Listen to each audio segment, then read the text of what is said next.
Good morning, everyone. I'm so happy to see you. Thank you so much for being here. And just before I start getting into all of the work, I want to take a second to acknowledge you. It's not every day that a parent decides to come and learn about a new parenting approach on a Friday morning and rearrange whatever you needed to do to be here, whether it was with work or you have a young child still at home you need to plan for. I see how hard you're working, and I really appreciate that you're here this morning with me. So my name is Kristan Kats. I'm a hand-in-hand parenting instructor. I'm also the wife and mother of 3 daughters. Their ages are 10, 7, and 3. And before becoming a stay-at-home parent, I was a special educator for Baltimore County Public Schools, and I specialized in working with children with severe communication differences.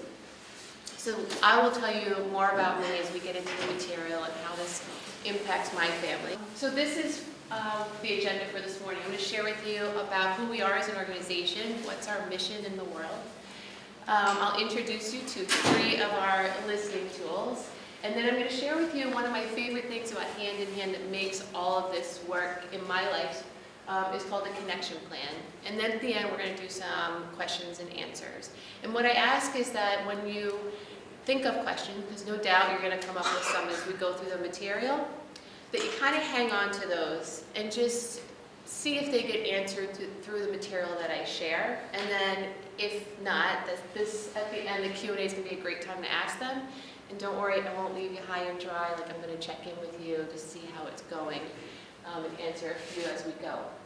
Okay? All right, so Hand in Hand is a nonprofit organization. We're based in Southern California. And really what we do is for the past 40 years, we've been helping parents when parenting gets hard. I'm one of about 160 instructors. We're all over the world, from Egypt to Israel, Australia, all over the United States, leading this work. Not only just to families, but there are some instructors leading this in classrooms and training teachers. And one of the really awesome things that we're participating in now is Hand in Hand has been chosen to partner with Harvard as part of a research study to have Hand in Hand parenting be an evidence-based practice for early childhood, which is a really big deal. And I actually co-lead this work with an amazing woman named Ahava Vogelstein. She's an instructor candidate, and she's one of the research team members. And not only that, she has a background in family therapy, and she's someone who is training teachers with these listening tools so they can implement them in the classroom. And I hope you get a chance to meet her at some point, because she's incredible and recovering from the flu right now, so that's why she couldn't be here. It seems like everybody's got it, right? Let me tell you how I got to Hand in Hand. So, as I said, I was a teacher before choosing to be a stay-at-home parent. And so when my husband and I decided to start a family, I knew exactly how this was going to go. I read all the books. I had a degree in education. What could go wrong? So we had our first 2 children, and I will be honest in saying that it went really well. Like, I thought I had it handled. And then we had our 3rd daughter. And it was as if things just completely shifted. The relationship between my 2 oldest started to change. I started to feel overwhelmed. I didn't know how to navigate the different personalities and dynamics as well as I thought that I could. And a friend had told me about Hand in Hand, specifically about a tool called Stay Listening. And I thought, this is really great. So I checked it out at home, and I was like, this is awesome. These tools are really great. One day I'm going to get to them. Right? Like, I'll put it in the back of my mind, one day I'll use them. And then a couple weeks later, I had an opportunity. It took all 3 daughters to Trader Joe's. If you've ever taken your kids to Trader Joe's, you know that they hide a stuffed bear, and they will offer them a lollipop if they find this teddy bear. So my kids were like amped, ready to go to the grocery store. And we were like ninjas. We were in, we were out, they had the candy. I was feeling really good about it. We're going back to the car, and I look at my 2nd daughter, and she's totally immersed in this lollipop at 9 o'clock in the morning, not paying attention to anything else around her. We get to the car, I put my groceries in, I get the baby in the car seat, and I come around to help my 2nd daughter into the minivan. She leaps in, and the lollipop stick drops on the concrete. And I don't know about you, But it was like time stood still for a second, right? Like something was gonna go down and I wasn't sure what. And she looks at me and she's like, I need another lollipop. And I look at the baby in the car and she's totally asleep and it really was not gonna work for us to go back in the store. And I said, I'm sorry, sweetheart, we're not gonna go back in the store and get another lollipop. Why can't we get another lollipop? Huge tears, yelling why she doesn't have a lollipop and her sister still has one. And I'm standing there like, what am I gonna do? And in the back of my head, I remember the story from my friend about this tool, Stay Listening. And I thought, I'm just gonna try it. What else do I have right now? So what I did was I leaned in and I just listened to her.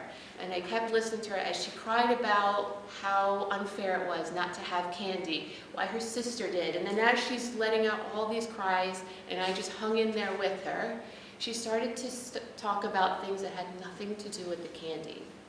Because between you and I, there was nothing left on this lollipop stick. It was pretty much eaten the whole thing. Big feelings were coming up around what it was like now to be a second child.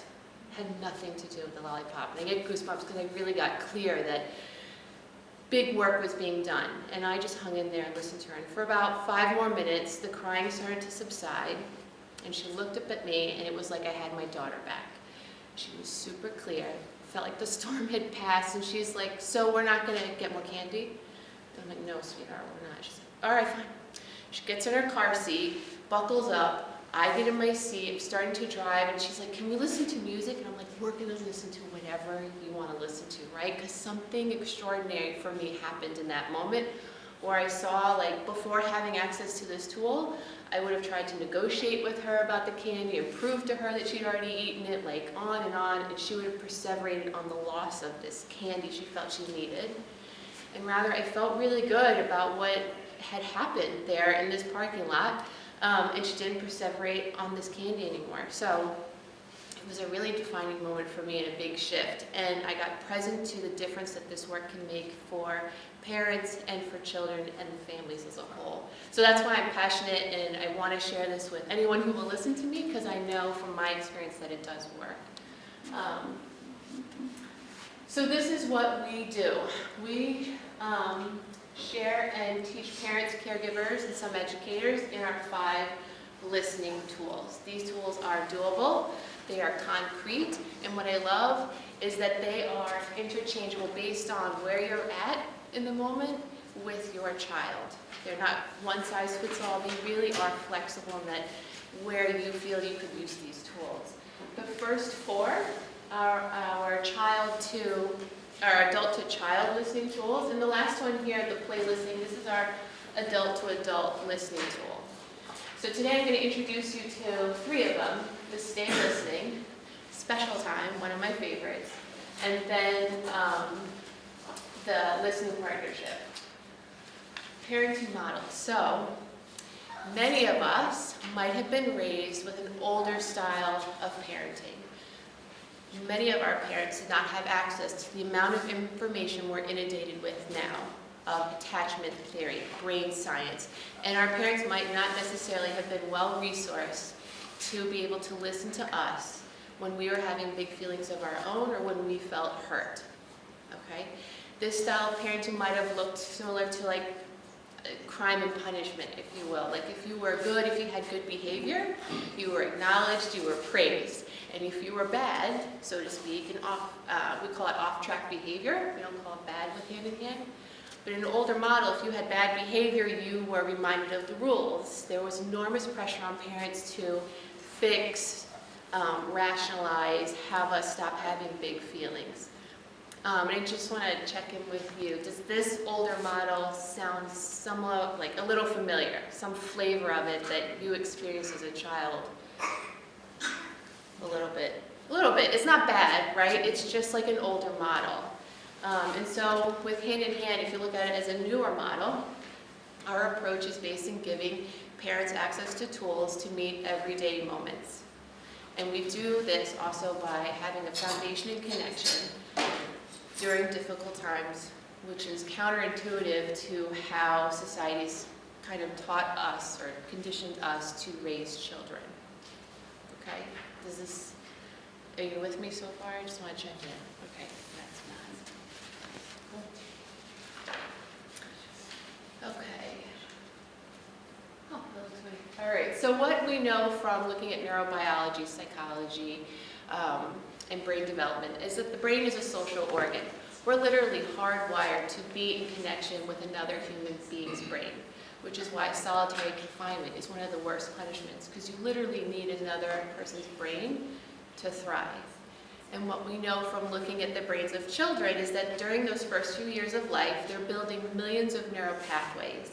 And those pathways are being primarily built through the connection they receive from a caregiver.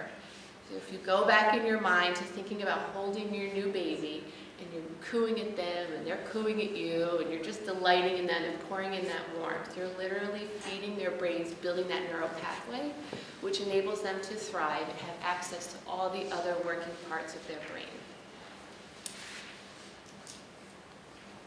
This is one of my favorite conversations to be in, and this is about, I'm not going to bombard you with brain science, I'm not a brain scientist, but when I started looking at how this shows up in the brains of my children, it really provided me a new lens to see their meltdowns, so to speak, as something completely different.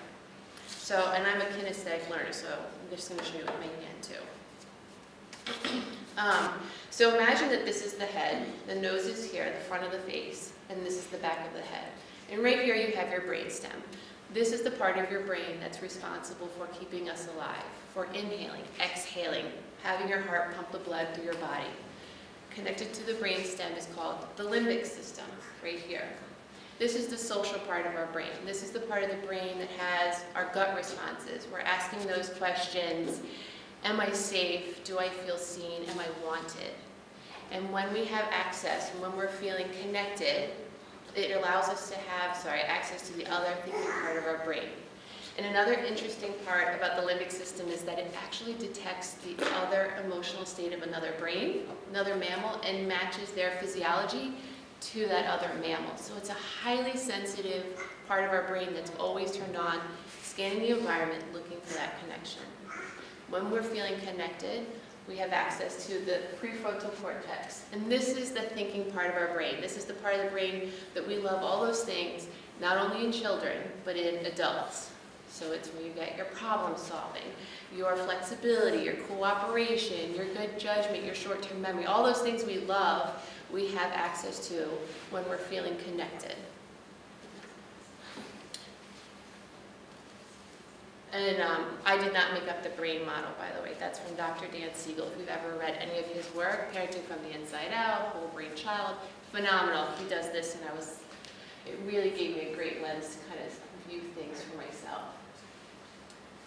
Okay, so I just want to put it right in the space right now that no matter how hard you work and how hard you try, connection will break. Your child goes to school, you go to work, you might be sick, you might need to take a phone call, they're going to grandma's house. Something will happen to break the connection. And in those times, all our children know is that this feels yucky.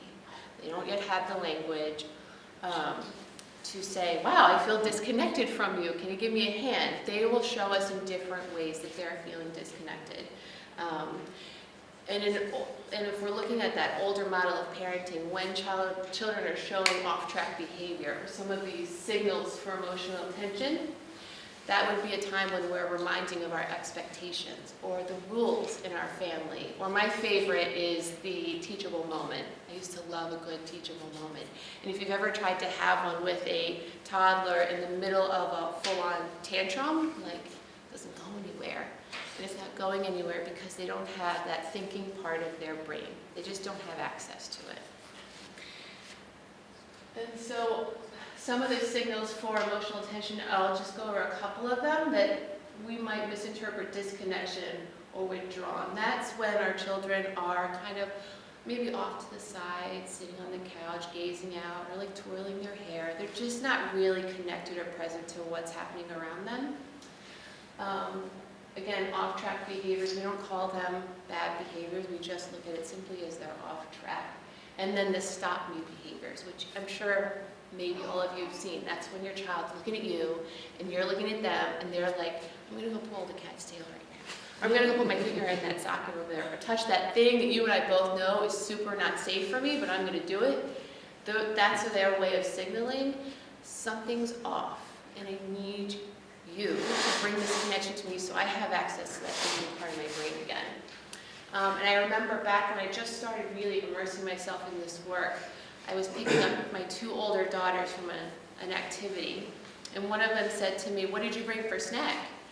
And I was like, "Oh, I brought pretzels," knowing she loves pretzels. And she looked at me and she's like, "I don't want pretzels.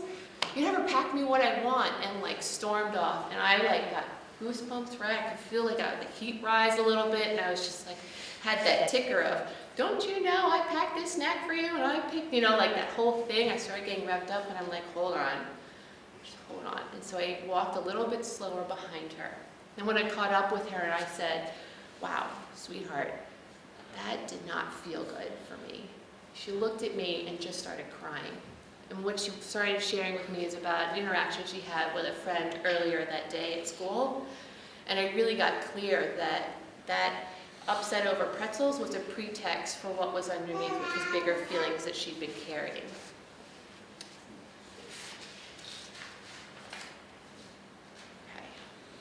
So I'm going to share with you about our first listening tool. It's called Stay Listen.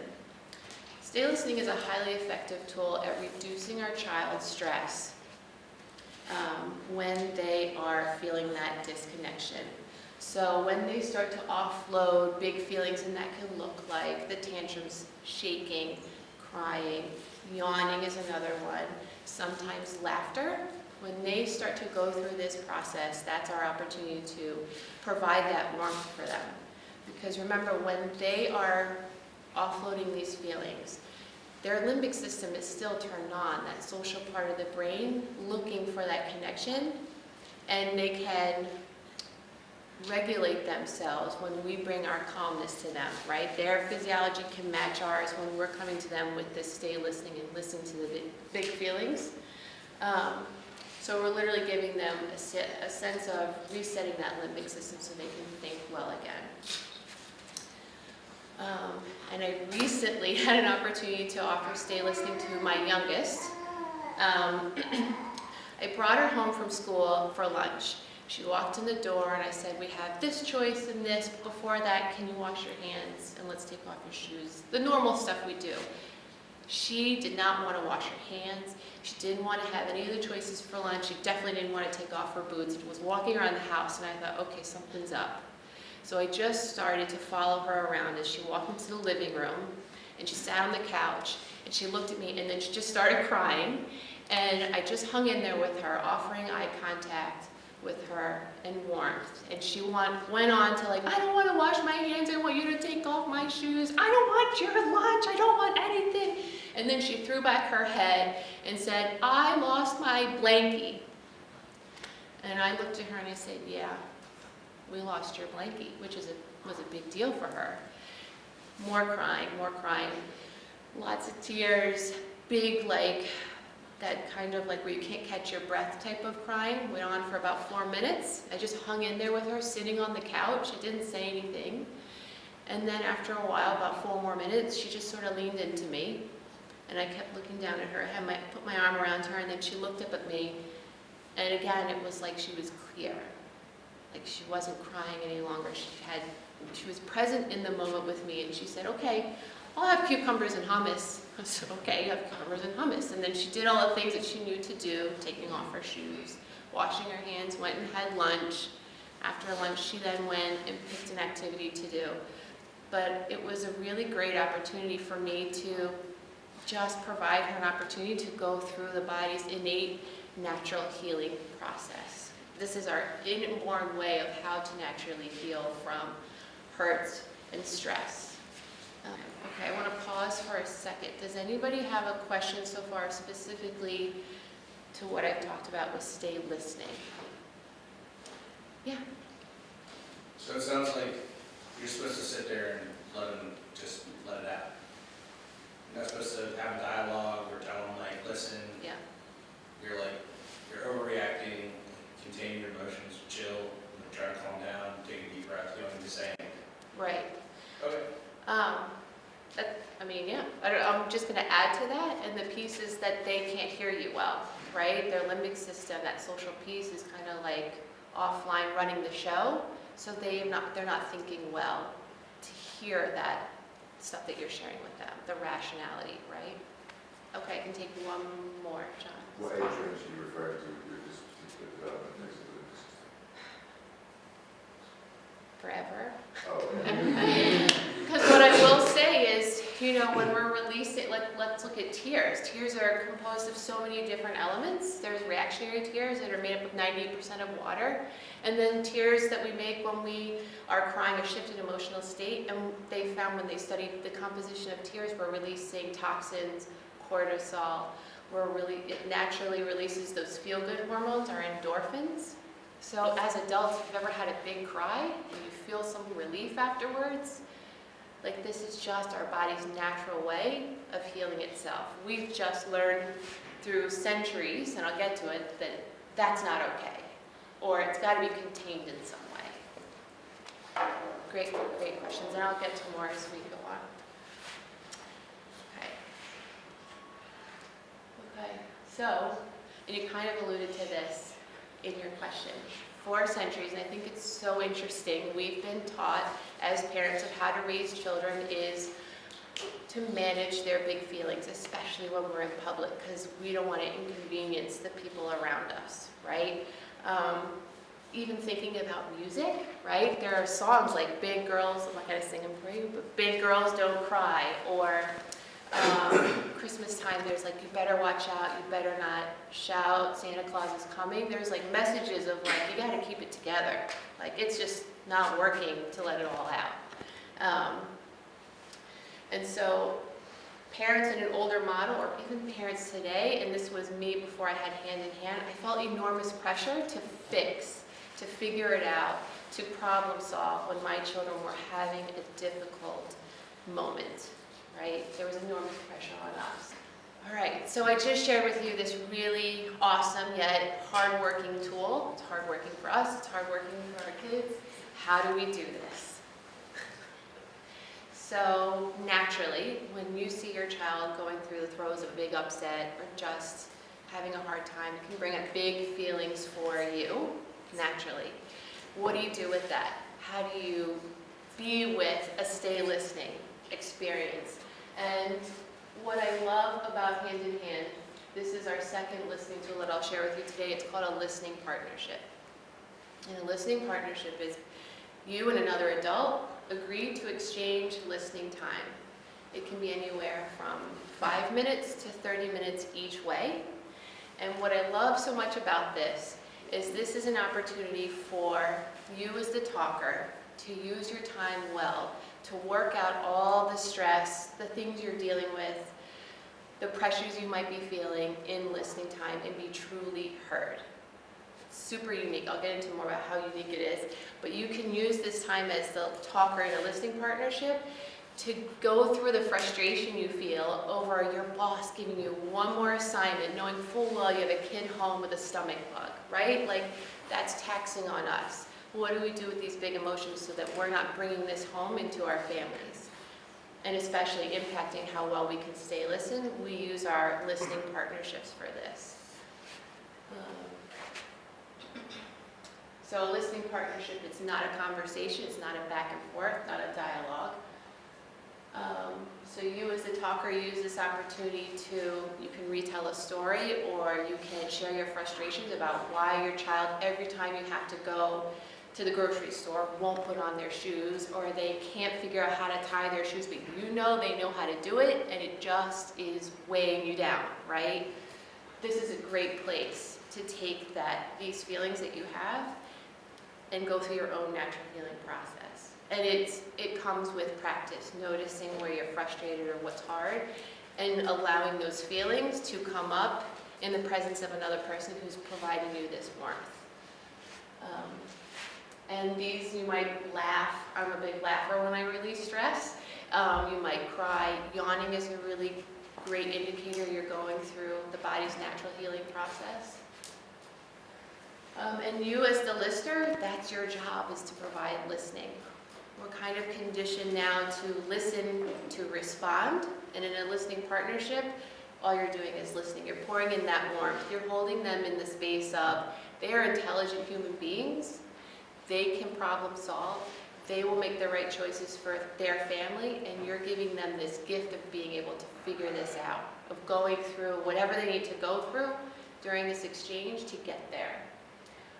And also, there's no asking questions when you're a listener. There's no like, oh my gosh, that happened to me, and what I did is I just duct taped the laces shut for a while, or closed. There's no like, none of that. And what happens in listening time, it's like Vegas. What happens in listening time stays in listening time. So if you were to run into someone you had a listening exchange with at the grocery store, you wouldn't be like, oh hey, how you doing? How's that thing with your mother-in-law? Did you figure that out yet? Like, it's as if it never happened. And that's because it really builds up trust and safety in your listening partnership to know you can use this time to work out whatever you need to work out. Okay, so just, I want to share with you a couple extra things. You can have as many listening partnerships as you feel you need at whatever time of season of life you're in. At one point I had 4 listening partnerships. This was a couple years ago, and it served me really well because I needed it. Now I don't have as many, I don't use it as often. I have 1 listening partner, Ahav and I exchange listening time, and then I have a group of moms who once a week we get on the phone and we exchange listening time. And one of them lives in Italy, the other one lives in Colorado. I've never met the one in Colorado. I love her, and I love that I've never met her because I can talk about my partner, and I know that it's a safe space. It's not going to come back. It doesn't impact my relationship in any way, but I can get out whatever frustrations I have, knowing it's well contained and it's confidential. Okay? With people you know, like How do you get one? If it's not Yeah, a friend? sure. Yeah. Yeah, it's a great question because it's trying something completely new, right? And it is being vulnerable in asking someone to exchange listening time, especially if you don't know them. So you can ask your friend, right? You can say, hey, I learned about this thing called a listening partnership. And we have information at Hand in Hand online. You could send it to them, see if they're interested, right? Like, oh, totally, I want to do this. And you set the guidelines, right? It's a little tricky with your best friend. I do this with mine. And how I do it is, hey, I'm going to listen. If you want me to give any feedback, you need to let me know. There's that. At Hand in Hand, there's a Facebook page. You can go on it, join the group for parents and say, I'm looking for a listening partner. Thursdays between 2 and 3 o'clock. You might get 1 person, you might get 20 people looking, and you just try it out. You can try it out and say, I don't know about that, or try another person until you feel like you've kind of made the connection where you want to continue in a partnership. So I guess follow question then is like, Sure. if you are somebody who sees like a therapist or a counselor on a regular basis, so they're doing a bunch of listening for you, is there something about the other side of that where you're listening to someone else? Like, is it vital for this to have that exchange, right? Exactly. For it to go both ways? I don't know if it's vital, but it's a true gift. And when you experience a listening partnership, you'll know that holding space in this way is a real offering of presence that we're not used to in our culture. Also, having a listening partner kind of combats the isolation we might feel as parents. Like, we might be thinking that everybody else is doing it way better than us, or they've got their stuff together at Caroline, and I just rolled out of bed and here we are. Thank you very much. A listening partnership really lets you feel like you're not alone in a beautiful way, and gives you an opportunity to think well on your own. So therapy is incredibly valuable. This is not therapy. Okay, Cool. that's a great question, yeah. How long would any typical listening exchange be? Good question. 5 minutes, start small in the beginning, because 2 minutes, try it out today and see, like 2 minutes felt really long. It can be 2 minutes to 30 minutes. Some people like an hour each way.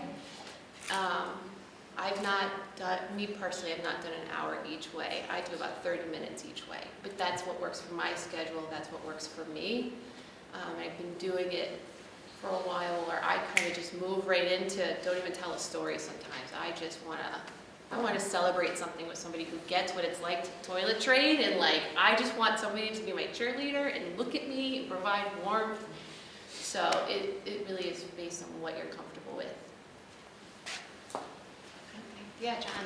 When you're doing this with your friend in Italy, are you using visual communication format? Skype or FaceTime, something like that? Yeah, so we use Skype. Ahava and I, because we live close, we do it in person. You can do it for a really long time. I was just doing it over the phone because that's what I was comfortable with. And we also, in my listening partnerships, and I know for a lot of instructors they have this as well, is we kind of have an agreement where if we need to leave a voicemail, like if we call and it's not our regular listening time, I call the one in Colorado and I can, if I'm like super triggered, re-stimulated some way by just stay listening with one of my kids, I can go and leave this quick 30-second voicemail. And later, at some point during the day, she'll respond like, I totally hear you. You're doing such good work. Like something like that. Or we'll text. I'll just send a text out into the cosmos, right? To one of my listening partners, like, oh, I just need to get to the store. You know, like, and it frees me up, right? I'm not carrying it into my next interaction with my kids. So really, really good questions. Okay. So now that we've done listening time, we are going to talk about the third tool. One of my favorite tools is called special time. And this is another tool that we use to communicate our availability to our children. And it's unique in that we get to delight in who they are as human beings. It's an opportunity for us to get in to play with them and let them show us what's important to them, what matters to them, in a completely different way than how we might be used to playing with our children. Okay? So how it looks is you decide, I'm going to give one of my children special time. You are in charge of when you will offer this tool and for how long you will offer it. So let's say you want to offer special time when your kid comes home from school. You know when that's going to be, and you decide, okay, I'm going to do 3 minutes. Start small. And whatever you need to do to be fully present. So for me, dishes are a thing. Like I can't have a whole lot of dishes in my sink before I do a special time. Sometimes I just notice where I feel like my attention's pulled away, whether it's an email or somebody sent me a text that's really important. Handle what you need to handle before communicating this tool to your child, because what you're doing is offering a gift of your availability, 100% of your attention. So you might say something like, sweetheart, I have 5 minutes right now, and I would love to do special time with you and do whatever it is you want to do. And they might be like, huh? Right? Because like you're saying whatever I want to do. And of course, keep them safe. If they want to start jumping off the windowsill, that might be not something, right, that you want happening. It's really unsafe. So you're responsible for keeping the safety. You set a timer. So if you say 5 minutes of special time, you set the timer. And then you follow your child's lead through play. So if in those 5 minutes, they want to take out Candyland and they're going to bring their G.I. Joes, and then they're going to take like brown Play-Doh and they're going to make mud piles on the Candyland game, and every time you get the yellow square, you got to take, whatever, a G.I. Joe and chuck it into the mud pile. Roll with it, right? I hear you. It's practice. Because really what you're doing is allowing them to show you what matters to them. It's also a tool where they will start to communicate to you other things as well. It's a really great access point into connection with them. So you're following their lead. When you're offering special time, it's not the time to remind them how to play Candyland, or, oh, don't you remember the G.I. Joes go over here to play outside? Like, you're just following their lead, their direction in the play. Let's see, what else I want to tell you about this? Not directed play, no questions, no agenda. Your child will be able to smell out an agenda. If you are offering special time to get them to do something, I guarantee it's not going to have the results that you're looking for, because they just intuitively know.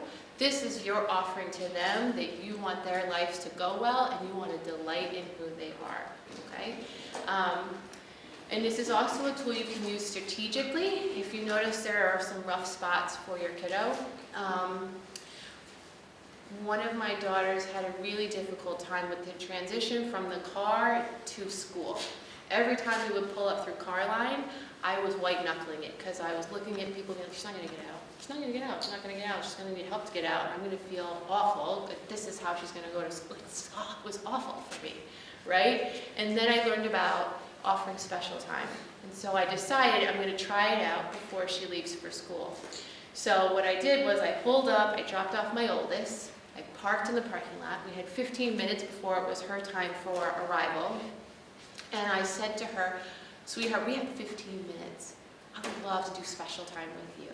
And she's like, here? And I was like, yeah. She's like, can I get in the front? I'm like, yeah, come on up, sit in the front seat, right? She's like, I want to listen to Michael Jackson. I'm like, all right, listen, we were going through a phase. I'm like, okay, listen to Michael Jackson. She's like, I'm going to roll the windows down. She had the sunroof. The music was blasting. We're singing. She's like, can I stand up and put my head through the sunroof? And I'm like, uh-huh, right? Like, because in real life, this is not like how things usually go. So she was doing all this stuff, having a ball, and I had a really good time too. The timer went off, and I said, okay, sweetheart, it's time, we're gonna go through car line now. And she's like, okay. So we rolled up the windows, and I rolled up, and I was just curious of how it was gonna go. They opened the car door, she grabbed her bag, and she's like, okay, see ya. And like went, and what I got really present to was, not that I wanted her to do something, but that what she needed was to have a good dose of connection before she left me. And so, a lot of my stories about using hand in hand happen in my car. I'm in my car a lot with 3 kids, and I still do this with my youngest when we get here to school. Like, I'll offer her some special time, and because we do it pretty frequently, there are days when we don't have time, and she's okay with that because I've kind of filled up that connection bank, right? She can count on me to give it some other time. So if I get here and I'm like, we don't have time for special time, she's able to navigate that for herself, okay? Does anyone, we're gonna do a really awesome activity. I'm super excited for you and me. Does anyone have a question relating to special time? Yeah. So what happens when timer goes off? It's like Oh, down. it's awesome. All right, so the first time, your few times you're offering special time, choose a small amount of special time, 2 minutes, right? Let's say you have 10 minutes. Choose special time for 2 or 3 minutes and anticipate that you might move into stay listening because you just poured in this attention to them in a whole new way. It's a whole new experience and it just ended. And they're going to need to deal with the yucky stuff that feels like when they just had your presence in this way and now it's done, right? So it's a really, in the beginning they do use this timer to bump up against to get to deeper feelings. So it comes with the practice of introducing this. Not every time, but in the beginning it most likely might happen.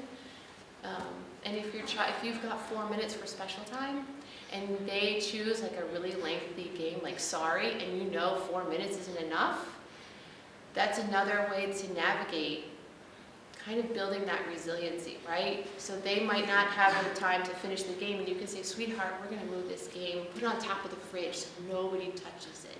And they might still have feelings about that, but it's really just providing them the opportunity to go through the natural healing process of dealing with the connection being broken in that way, right? Sort of, if that makes sense. Does that make sense for everyone? Okay. So it's a great question. Anticipate some feelings in the beginning. Yeah. So my 2 girls are always together, and so it sounds like special time is really like one-on-one. Mhm. What about me? Does it work like with both of them, or I mean, do you want it to just be with one of them, or It's a great both, question. or? So it's a one-on-one tool. Okay, so ways to navigate that is based on your family, what's comfortable for you. In my family, because of the ages, you know, when the baby took a nap, I would rotate special time. And if you're comfortable, like people have a lot of feelings around screen time. If you're like, that's the 30 minutes so I can manage, I'm home alone, I'm gonna manage it that way. I used to have my mother-in-law when she was over, that's when I would do special time. So I had another person or my husband and we would then take turns. So it is a one-to-one tool. The tool we have that brings a lot of play, you can do with many children and one parent, is play listening.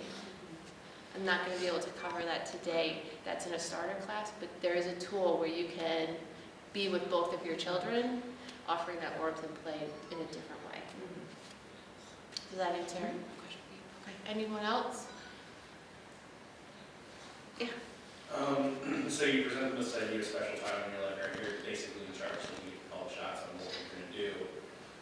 My daughter's going to be like, chemistry set time. Cool. Which is like, we have to get out a bunch of water, some food dye, and just the amount of time it takes to set up her chemistry set will probably eat up most of the special time. So, like, I guess my question is like, present them with the idea of doing special time, then there's also like caveats, right? I mean, Sure. because you can't, like you were saying, like, they want to bust out and copy Monopoly. Can't really do that in 5 minutes, right?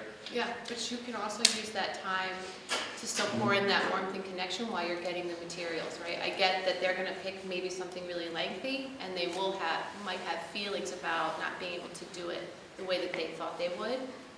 But you can still, like, sometimes my children have a hard time landing on what they want to do, and I just follow around with them. We're going to do this. Oh, I don't know if I want to do this. And I'm like, oh, I don't know, it might be fun. Like, just hang in there with them. You're still pouring in that warmth, following their lead. And again, like, when the timer goes off, sweetheart, we can put this to the side. And it'll still be here. And we will do this again. So the timer is for us, for parents. It's our way of kind of having that control that we want, right? We know how well we're resourced to be able to give special time. So if you've had a really long day and you know your kid wants special time and you can't give 30 minutes and it can't go on and on, you have the control to say, I have 2 minutes. Because we say, anywhere from 0 to 30 minutes of special time, because anything over 30 minutes, it's just not workable to extend that type of attention. Right? Like full-on presence and engagement past 30 minutes is really hard. So the timer is for us, so that we know that it does end, and so that children know that this does end, and they will get it again. As far as your routine, it's based on like what you need for your family, and if she decides she wants to play that game. Sure. So what about when your child then keeps coming back to you saying, can we do that again? Can we do that again? And, I worry about it becoming actually like a negative experience where then the answer has to be not right now. So it's like, you had that 5 minutes, now I got I have someone in my house that loves that will ask for it repeatedly because she loves special time. And I will say, we're going to do special time at 3 o'clock when you come home. And if they don't know time yet, we're going to do it when I pick you up from school. So you just let them know when to expect it again. And our children are so brilliant that they will begin to know when they need it, to anticipate things are hard for them. So my one daughter who loves it so much is really great about when she starts to feel off, whether she's starting to feel angry or feeling frustrated with a sibling, she'll be like, I feel terrible, I need some special time. Do you have 2 minutes for me? Can you give me 2 minutes? And I will work it out and give her 2 minutes because she's building the capacity to notice what's happening in her body. And she uses special time to communicate that to me. And I've gotten clear communication from her that this serves her in moving through her emotions when she's feeling off. So does that answer your question? Play is super interesting. It can bring up a lot of stuff for us. For example, nobody played with me like this when I was a child. I was told all the rules of how to play a game, so it's natural. I just want to give you the space to, or the freedom to know that if it was challenging any other way like that, it makes sense, because we might not have been given special time like this. Most likely we all weren't. So big feelings can come up, and that's a great opportunity to take to your listening partner and kind of just go through that so that you can be more present when you're offering special time to your child. Kim, you asked me a really good question. Would you mind if I share it? Yeah. Okay, cool. So what Kim asked is, when I offer special time, do I have a display of choices for them? Which is a great question, because in this room, I have a lot of stuff. At home, I'll say special time, and I might be going upstairs to do a pillow fight. I might be with my oldest who wants to eat candy and watch the Ellen show. She loves doing that right now. That's kind of where we're at. And my youngest has a totally different spin on what she wants to do for special time. So it really is where you are, where you're offering it. Do it in the car. I've done special time walking to the building where one of them wanted me to jump like a bunny the whole way, and I did. You probably missed it, it was a few years ago, but I did. I hopped like a bunny for 2 minutes all the way up here. So it's a tool you use. You're in control of when you offer it. So I was not allowing my daughter to watch TV during that time. I read that you can't eat with them, and you're not supposed to watch TV. So, are you allowed? What I love about Hand in Hand and these tools is that there is no one size fits all for each family. It's customized how you want to use it. So for me, when my daughter wanted to start watching baking and slime on the iPad, I resisted that because I'm like, that's not connecting. Like, she's not even looking at me. And I took that to my listening partner, and I went through like my judgments about like, well, I'm not a good parent if she's watching the iPad and like we're not connecting. And then I realized she's choosing this thing that I always say no to, and I'm saying yes to it. And she's choosing this piece of candy to eat because I'm a no about candy most of the time. And it's special time, I'm okay with that, right? So again, it's what you're comfortable with. Some people are like, nope. And me, like my oldest is older, and that's really where she's at right now. My youngest is not there. It's not how she wants to use the time with me. So it's okay if I say no? If you want to. If that's what they're doing and you're comfortable with that and it's aligned with your values, that's what I love about Hand in Hand too, is like it really is, you decide what's aligned with your values. All of these tools may work for you. You may like 3 of them. You get to choose, okay? It's a good question. All right. Yeah. So if we are offering it in the car, like should we, because I haven't really done special time in the car, but it is a good time if like, you have 2 kids, one's in a class, you're waiting, should we bring like a thing of props for special time or just let them get creative and be like, I want to play Thumb War or I don't know, Yeah, listen to music and sing along? I don't bring anything when I'm in the car. They figure out cool stuff to do in that car that I didn't know was possible Okay. in the car.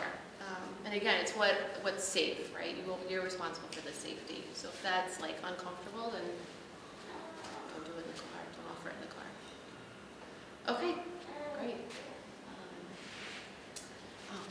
And so I have a quick little video of one of my daughters who loves when I teach a starter class. She gathers all the materials for special time. She's really committed to everybody else understanding the benefit of special time. So she made a little, I just clicked the box, yeah, little video.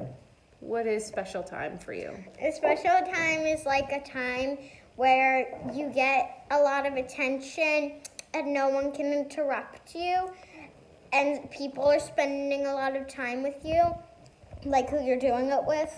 Like the person, like my mom, she can't always pay just attention to me without someone interrupting me. So special time feels like a time where no one can interrupt you.